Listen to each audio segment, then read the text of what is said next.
Bonjour et bienvenue sur Charging Station pour un nouveau premier trajet, mes toutes premières impressions à chaud au volant des voitures que j'essaie ensuite pendant une semaine pour vous proposer à la fin de la semaine le grand essai électrisant avec tous les détails techniques et puis mes impressions après une semaine au volant. Alors la marque qui nous occupe aujourd'hui c'est Leapmotor et les deux premiers modèles que j'ai déjà essayé de Leapmotor, à savoir la Citadine T03 et le SUV C10, m'avaient pas laissé un souvenir impérissable. Alors ce ne sont pas des mauvaises voitures, il n'y a pas de mauvaises voitures aujourd'hui en 2025. Mais c'est des voitures dans lesquelles j'avais rencontré pas mal de petits soucis, pas mal de bugs, etc. Ça manquait un petit peu de mise au point.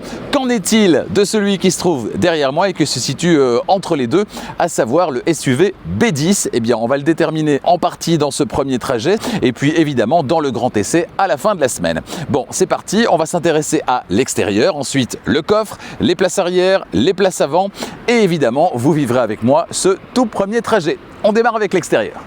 Tiens, justement ici sur le parking, on a un exemplaire de son grand frère. Voici donc le C10, déjà essayé sur Charging Station et... celui qui nous intéresse, nous, c'est celui-ci, à savoir le B10. On l'a déjà dit, vous l'avez peut-être déjà vu, lu ou entendu dans d'autres essais. À l'arrière, il y a une petite inspiration Porsche Cayenne qui n'est pas désagréable. On est sur une finition supérieure. Dans tous les cas, sachez-le, ce sont des jantes de 18 pouces quand même. Ça, c'est pas mal. Ça lui permet d'afficher une belle stature. C'est plutôt sympathique. Finition supérieure, ça veut dire qu'on a, entre autres, des animations au niveau des feux arrière. On a également les vitres arrière surteintées et la vitre du haillon également. On voit ici le port qui se situe à l'arrière du côté droit, c'est-à-dire du côté du trottoir, ce que certains apprécieront. Les poignées de porte qui sont, alors pas à présentation électrique quand on s'approche, c'est dommage, mais bien encastrées comme ceci, à l'image de ce qu'on peut retrouver sur une Tesla Model 3 par exemple. À l'avant, on va retrouver ici cette petite partie noire qui amène finalement un petit style supplémentaire. On a des coques de rétroviseur noirs, vous le voyez ici. Et puis tout à l'avant, on a une petite signature lumineuse qui est bien sympathique. Voilà ce que ça donne. Alors ça scintille à l'image, mais en vrai, ça ne clignote pas évidemment. Et on a ce qui est très tendance actuellement, à savoir la signature lumineuse ici, les feux de jour ici, et puis évidemment caché dans le bouclier ici, les phares en partie inférieure. Au final, ce B10 à l'extérieur, je trouve qu'il a plutôt une bonne tête. On va aller voir ce que ça donne de profil également. Voilà, je trouve qu'on a quelque chose de finalement assez équilibré. Vous le remarquez, je me dirige à pas de loup vers l'arrière et on va ouvrir le coffre. La signature lumineuse, voilà ce que ça donne à l'arrière. On a aussi ce petit effet d'escalier qui est sympa comme à l'avant. Leapmotor qui s'écrit en grand sur le coffre et l'ouverture du coffre qui est normalement électrique. Voilà, un coffre que je trouve... On verra tous les détails dans le grand essai, mais on ne doit pas être sur un record dans la catégorie, étant donné que je trouve les montants ici à gauche et à droite assez épais. Et donc, à mon avis, on n'a pas un record en termes de capacité. On a une des enceintes du système audio ici, un petit crochet, ça c'est vraiment pratique. C'est bien fini, Alors bien sûr, les côtés sont en plastique dur, mais ici, on a une petite tablette qui est bien finie. Et si je soulève la tablette, un espace sous la tablette qui est quand même assez sympathique. Bon, c'est plutôt pas mal. Crochet à droite également avec la petite lampe. Et puis on le voit, la banquette arrière qui est fractionnable 60-40. C'est très bien avec ici un enrouleur. Allez, on file à l'arrière. Alors, je n'ai pas encore réglé le siège avant pour mon 1m90, mon 1m90. Mais voilà, je m'installe à l'arrière. Bon, alors une fois que j'aurai réglé le siège avant pour mon 1m90, mon 1m90, ça va peut-être changer un peu, mais il m'a pas semblé, sur les quelques mètres que je viens de parcourir pour l'amener jusqu'ici, il m'a pas semblé que j'étais mal assis, donc je dois être assez proche de ma position de conduite idéale. Et voyez, à l'arrière, il y a énormément de place. Ça, c'est vraiment très très bien. Et j'ai les jambes qui, pour une fois, forment un angle ici qui n'est pas si délirant. J'ai moins les genoux dans les oreilles que dans d'autres voitures, parfois même des voitures plus grandes. Donc on a clairement privilégié l'espace à l'arrière, peut-être aussi un petit peu au détriment du coffre dans cette voiture. On détaillera tout évidemment en termes d'équipement dans le grand essai. On voit déjà prise USB-A, prise USB-C. Ici, ce qui doit être, oui, un petit espace de rangement, un espace de rangement plutôt sympa d'ailleurs, et un plancher qui est parfaitement plat. Je vous propose d'aller à l'avant, non sans avoir contemplé ce magnifique toit panoramique avec Vélum électrique, s'il vous plaît, tout ça dès la finition d'entrée de gamme.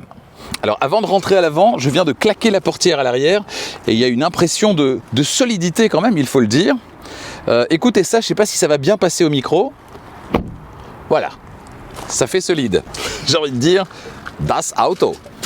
Voilà, me voici installé au volant et la première impression, elle est, je dirais qu'elle est plutôt bonne. Hein. C'est quand même assez moderne. Alors, je me souviens plus très bien de ce que j'avais retrouvé dans la T03 et certainement dans le C10, mais il me semble qu'ici on a quand même progressé encore en termes de qualité perçue. Alors, de qualité perçue, pas forcément au niveau des matériaux, quoique je vois qu'il y a beaucoup de plastique dur, mais également des parties moussées, hein, notamment ici au-dessus. On a du plastique moussé ici aussi. Ici, c'est du plastique dur. Mais là, je sors de la Citroën IC5 Aircross et j'ai pas l'impression de descendre en qualité perçue par rapport à la Citroën. Peut-être aussi parce que dans cette voiture ici, il n'y a pas de piano black et que quand il n'y a pas de piano black, ça fait tout de suite un petit peu moins cheap. Alors on remarque tout de suite les ouïes de ventilation ici, il y en a deux au centre, une de chaque côté à gauche et à droite. Évidemment la couleur est personnalisable, mais je trouve que ça fait, voilà, il y a un petit style, quoi. C'est sympa. On a des porte-gobelets qui sont repliables, pourquoi pas. Des zones pour smartphone avec la recharge par induction à gauche. L'écran de belle taille, j'aurai l'occasion d'en détailler le fonctionnement dans le grand essai évidemment, mais je trouve que jusque là franchement c'est assez sympa franchement. Écran derrière le volant également, écran instrument, des petites touches, des vraies touches sur le volant, un petit peu à la Tesla avec les petites roulettes. Non, franchement, c'est vraiment bien. Jusque-là, j'ai pas grand-chose à dire, si ce n'est qu'il pleut et que je suis rentré dans la voiture juste à temps. On va voir ce que ça donne sur la route. Évidemment, je vais installer les petites caméras et puis on va prendre la route, direction donc ma première destination. Alors, je pense que dans cette voiture, qui n'est pas encore à jour, puisque la mise à jour sera normalement prévue en janvier, on n'a pas encore Apple CarPlay, Android Auto, et donc je devrais me passer de Apple CarPlay, Android Auto, ou plutôt, je vous propose d'effectuer ce premier trajet avec la navigation intégrée ici du système d'infodivertissement. Voilà, ça se passe par là. On va voir ce que ça donne du coup, et si c'est très efficace, ce sera l'occasion de le tester. Me voilà installé pour ce premier trajet, 45 km, c'est la même valeur que la semaine dernière avec le Citroën IC5 Aircross et pour cause, je démarre exactement du même endroit et je vais au même endroit. Il pleut, l'occasion de tester les essuie-glaces, les capteurs de pluie, c'est réglé sur automatique, on va voir ce que ça donne. La position de conduite, je n'ai absolument pas touché au réglage en profondeur du siège, donc il y a toujours autant de place à l'arrière qu'il y a quelques instants avec mon mètre 90, mon mètre 90 ici installé à l'avant et je suis vraiment bien installé. Le siège maintient très correctement, donc ça c'est vraiment agréable, on a bien le volant en main. Les compteurs juste derrière qui sont d'ailleurs solidaires de la colonne de direction, on a une belle visibilité. J'ai l'impression d'être dans un petit cocon, c'est assez agréable. Concernant le siège ventilé, chauffant parce qu'on est sur la finition haut de gamme, volant chauffant également. Tiens, je vais allumer le volant chauffant histoire de voir ce que ça donne.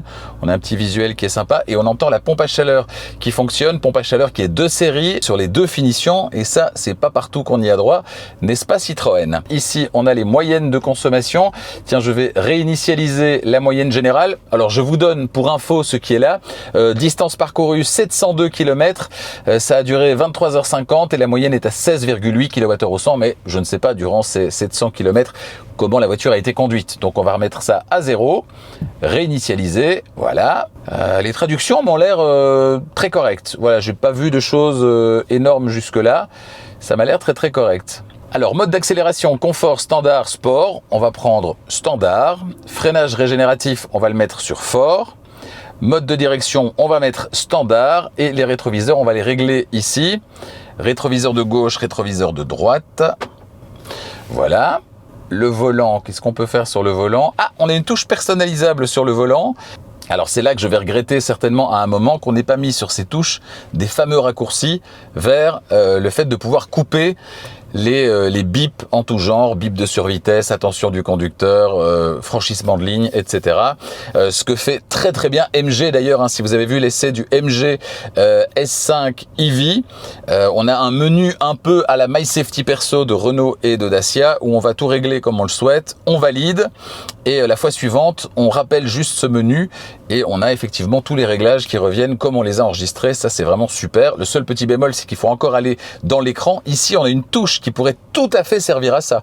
Donc ça, ce serait, imaginez le double clic et tous les paramètres arrivent comme vous les souhaitez, mais ça, ce serait le réglage de rêve.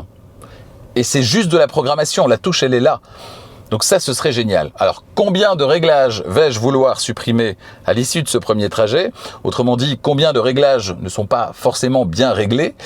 Eh bien ça, on va le savoir dans les prochaines minutes. Donc ADAS, justement, nous y sommes. Là, on a le contrôle du centrage dans la voie. Hop, on va l'activer. Alors ce qui n'est pas activé quand même, je ne vais pas l'activer.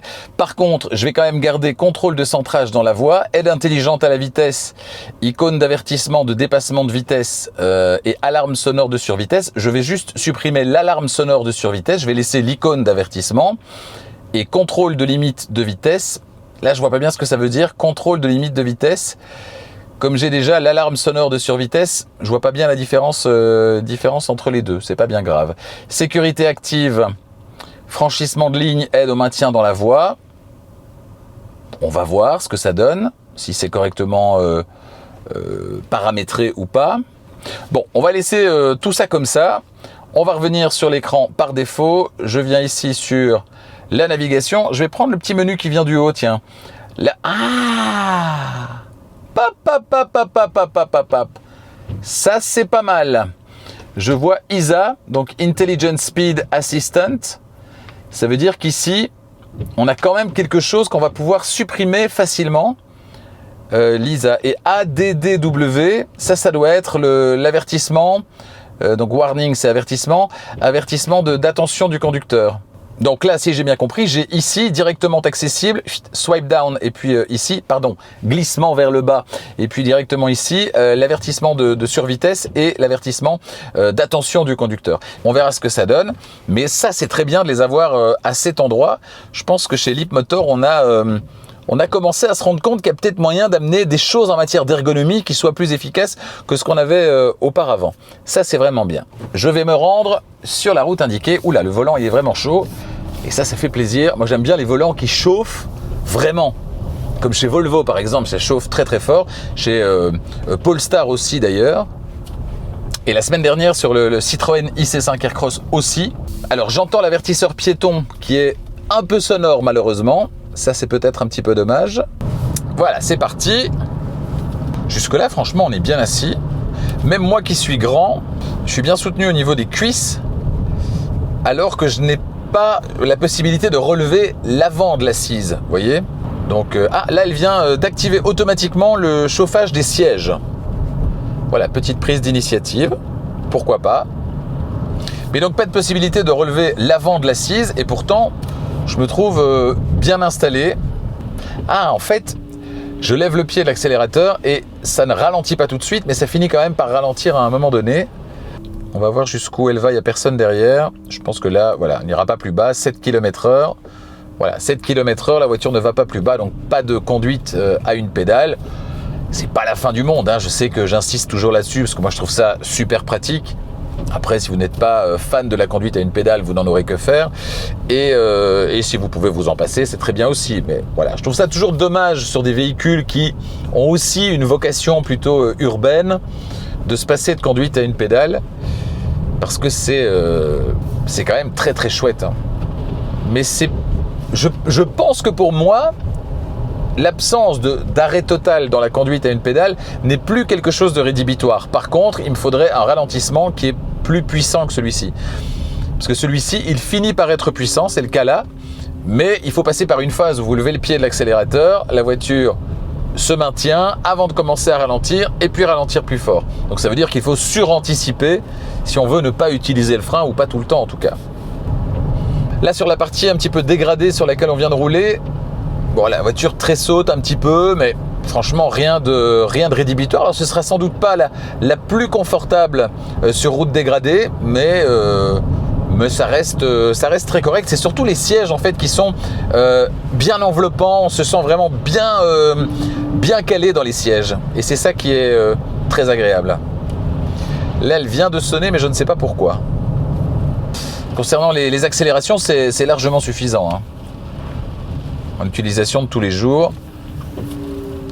On verra dans le grand essai à l'issue de cette semaine d'essai ce qu'il en est des qualités dynamiques de la voiture, hein, si on peut peut-être se faire un petit peu plaisir au volant de cette voiture. On a une architecture propulsion, donc ça veut dire qu'on a le moteur qui est situé à l'arrière, et le moteur à l'arrière c'est toujours plus sympathique, et puis ça aide également en termes de motricité. On arrive à faire passer plus facilement la puissance du moteur électrique. Ça veut dire un couple généreux, ça veut dire la puissance qui arrive beaucoup plus fort qu'avec un moteur thermique, et donc si on a les roues arrière motrices, on a moins d'effet de roues avant qui perdent l'adhérence, hein, qui manquent de motricité. Jusque là je suis pas en surabondance de bip, ça c'est plutôt la bonne surprise. Là elle tarde un peu à passer les essuie-glaces, je ne sais pas pourquoi, vous le voyez peut-être, c'est ah voilà, la direction est assez sympa en fait, hein. Je sais qu'on peut régler la sensibilité du volant, avoir une direction plus ou moins dure. Alors c'est assez artificiel en termes de ressenti, mais moi franchement en ville ça me dérange pas. C'est vrai qu'en conduite un peu plus dynamique, on aime quelque chose avec un peu plus de retour. Mais là, franchement, en conduite de tous les jours, c'est très doux, c'est très agréable. Je suis étonné quand même, je vais aller voir dans les menus ce que j'avais retiré. ADAS, aide au conducteur. Alors, petit dépassement. Non, pas du tout, il y en a qui arrivent en face, donc pas de dépassement. Mais j'aurais bien testé une petite accélération dépassement. Ah, là je vais pouvoir le faire. On va laisser passer tout ce beau monde. Voilà, hops. Et là on peut dépasser une Tesla Model Y. Voilà. Avec beaucoup de facilité. Est-ce que l'alerte d'attention est à ce point permissive que je n'entends rien, même pendant un tournage où je regarde les fonctions, l'écran, la caméra? Ça me semble étonnant. Ouais, je viens de vérifier et l'alerte de distraction est bien activée, donc ça veut dire qu'elle n'est pas casse-pied. Ici le LKA, donc le Lane Keeping Assist, donc le maintien dans la voie. Vous voyez, il est un peu tatillon. Et celui-là, je pense par contre qu'on ne peut pas le couper facilement avec un raccourci depuis le haut de l'écran. Ça, ce serait peut-être le premier petit bémol. Alors, me voici sur voie rapide. Plutôt que de me faire rappeler à l'ordre parce que je suis un peu trop à gauche ou un peu trop à droite, eh bien, autant activer la conduite assistée. Je pense qu'on a la conduite assistée dans cette voiture, ou en tout cas le régulateur de vitesse adaptatif. On va constater ça tout de suite. Fonction SCC activée. J'augmente la vitesse, voilà. J'ai quand même l'impression d'être dans une Tesla avec tous ces systèmes à roulettes, le fait d'avoir le Komodo ici pour activer la conduite assistée, mais ça fonctionne, hein. C'est plutôt bien d'avoir repris ça. Là j'ai les mains posées gentiment sur le volant sans appliquer de force. Je ne suis pas rappelé à l'ordre. On va essayer maintenant en lâchant le volant, ce qu'il ne faut pas faire bien sûr. Voilà, veuillez tourner doucement le volant. Alors, ça n'a pas l'air de prendre. Non, clairement, il n'y a pas de volant capacitif. Je vais donc devoir mettre les mains sur le volant. Mais je pense qu'avec les mains sur le volant, la sensibilité est telle que, il n'y a pas lieu d'appliquer une quelconque force. Il suffit de poser les mains et la force naturelle d'avoir les mains sur le volant est suffisante pour ne pas se faire rappeler à l'ordre. C'est très bien. Et le fait que cette voiture, soit globalement, elle a l'air en tout cas meilleure que la T03 et le C10 au moment où je les ai essayés, je trouve ça plutôt chouette en fait, contrairement à ce que certains pensent. Hein. Certains pensent que j'ai une dent contre Leapmotor, absolument pas. Mais les voitures que j'ai essayées, comme je les avais essayées, dans l'état dans lequel je les avais essayées, et ça a certainement évolué depuis et tant mieux, ça ne pouvait pas correspondre à quelque chose de recommandable. C'était pas possible. Je me souviens du C10, quand on verrouillait la voiture se faisait peur elle-même parce que le fait de refermer automatiquement le vélum, elle pensait qu'il y avait quelqu'un dans l'habitacle et elle actionnait l'alarme, donc elle klaxonnait. C'était quand même, en termes de conception, de mise au point, quand même un petit souci quoi. Et pour activer, je pense, pour changer de mode de conduite, il fallait s'arrêter et désactiver la conduite à une pédale, enfin un truc dans le style. Donc c'était non, je pouvais pas valider ce genre de choses. Donc c'est pas pour être méchant, je m'en fiche en fait, qu'elle soit bien, qu'elle soit pas bien. Au final, au bout d'une semaine, je la rends. Alors parfois, ça me fait plaisir de les rendre quand la semaine n'a pas été top. Parfois, je les garderai bien une semaine de plus, évidemment, quand elles sont super. Mais dans tous les cas, je ne passe qu'une semaine à leur volant, donc. Et je ne vais pas critiquer pour critiquer, je donne simplement mon avis. Alors il y a les faits, il y a des choses qui sont objectives. Quand il y a un dysfonctionnement, il est là. Donc ça, c'est pas mon avis, c'est un dysfonctionnement. Et puis il y a des impressions. Les impressions, ça c'est autre chose. C'est forcément subjectif. Ce sont des impressions. Et là, en parlant d'impressions, elles sont globalement plutôt positives dans cette voiture. Et je le dis, je le répète, tant mieux. Je ne demande pas mieux que d'essayer des voitures chouettes, ne fût-ce que pour passer une bonne semaine au volant. Donc là, le bilan sur voie rapide, sur autoroute, il est très positif. La voiture se comporte très correctement, les adaptations se font avec douceur. Pas de volant capacitif, mais j'ai pas été rappelé à l'ordre, donc ça veut dire que le volant est correctement calibré en termes de perception des mains sur le volant. La pédale de frein est moins spongieuse que dans le IC5 Aircross de la semaine dernière. Ça, c'est un point qui est positif également. On a une attaque qui est plus directe. C'est assez agréable. Alors là, je viens d'avoir un petit rappel à l'ordre de l'alerte d'attention. C'est très discret. Donc là aussi, bravo. Alors, on a vraiment progressé chez Leapmotor, on a bossé, je dois le dire, non, franchement. Je vais essayer de reproduire Voilà, je vais faire ça. Voilà, c'est ça. C'est juste bip. Très bien, ça aussi. Je pense que ce qui m'a le plus bluffé sur ce trajet, c'est finalement l'alerte d'attention du conducteur qui est généralement hyper tatillonne sur les véhicules chinois et qui dans cette voiture non seulement n'est pas tatillonne, mais en plus quand elle retentit est assez discrète. Et ça, chapeau. Allez, plus que quelques kilomètres avant d'atteindre ma première destination, la fin donc de ce premier trajet, l'occasion de faire un petit bilan sur ce premier trajet et je suis très agréablement surpris par cette voiture. Et je le dis, je n'ai pas peur de le dire et ça me fait même plaisir de le dire. Franchement, bravo à Leapmotor. Cette voiture par rapport à ce que j'ai connu de la T03 et du C10, ça n'a rien à voir. Cette voiture, elle est très chouette. Je suis super agréablement surpris. Les points positifs, alors il y a son look. C'est une voiture qui est plutôt sympathique à regarder. Chacun se fera son avis évidemment, mais je la trouve plutôt réussie, même si ça reste un peu un SUV passe-partout. Elle en fait pas des caisses en matière de design. On n'est pas chez Kia par exemple, qui est plus clivant. En termes de conduite, c'est très agréable. On a une bonne position de conduite, des sièges qui maintiennent correctement, le volant qui est très agréable également et qui chauffe bien d'ailleurs quand on active le volant chauffant, qui est de série sur la finition supérieure, tout comme les sièges chauffants et les sièges ventilés. Tout ça fonctionne vraiment bien. La présentation intérieure est agréable. On a un bon mix, un bon compromis entre des surfaces qui sont moussées, comme ici au-dessus, des surfaces qui sont en plastique dur, mais peut-être un peu plus éloignées et en partie basse. Vraiment, cette voiture, elle me surprend positivement et ça me fait plaisir. Et en termes de gestion justement de tout ce qui pose problème habituellement, à savoir l'alerte de distraction, elle est tout à fait permissive, ce qui est rare sur une voiture chinoise, et en plus de ça, quand elle retentit, c'est un tout petit bip.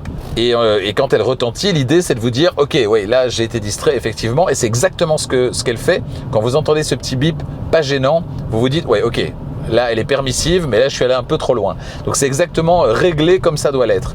Donc ça c'est très très bien également. Les bips de survitesse, là ils sont inévitables, et comme toutes les voitures qui lisent les panneaux, elles ne les lisent pas correctement, elles ne les interprètent pas correctement, et donc il faut, si on le souhaite, les couper. Le seul bémol, c'est l'alerte de franchissement de ligne, qui m'a l'air, elle, un petit peu trop tatillonne. C'est d'ailleurs ce que j'ai principalement entendu durant ce trajet, c'est des alertes de franchissement de ligne à des moments où c'était pas vraiment adéquat, des raccords de bitume par exemple qu'elle prenait pour une ligne centrale. Voilà, donc il y a des situations spécifiques où la voiture devrait pas biper, devrait pas hésiter, ou elle hésite un petit peu.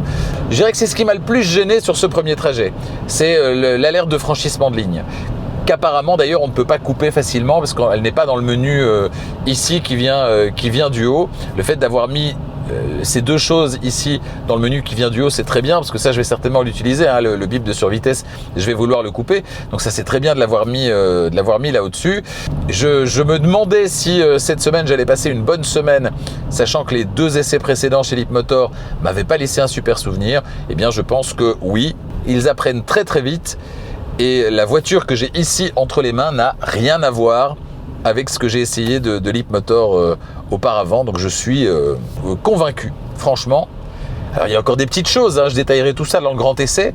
Mais globalement, je suis assez convaincu.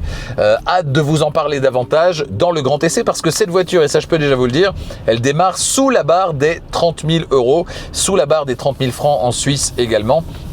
Et franchement, pour ce prix-là, vous en avez déjà énormément. Caméra 360, réglage des sièges électriques, etc., etc. Je détaille tout dans le grand essai qui sortira donc dans quelques jours. Si vous avez des questions à poser concernant cette voiture, n'hésitez pas, dites-le moi dans les commentaires. Vous n'êtes pas encore abonné à Charging Station, faites-le maintenant. Et n'oubliez pas d'activer la clochette des notifications pour être prévenu dès qu'une nouvelle vidéo électrisante est disponible. Voilà, encore quelques centaines de mètres, même pas, et j'arrive à destination. Merci d'avoir suivi ce premier trajet avec moi. N'hésitez pas à mettre un petit pouce, partager la vidéo si vous le voulez également. Ça aide à faire grandir la chaîne et à dans quelques jours donc pour le grand essai de ce Leapmotor B10. Ciao!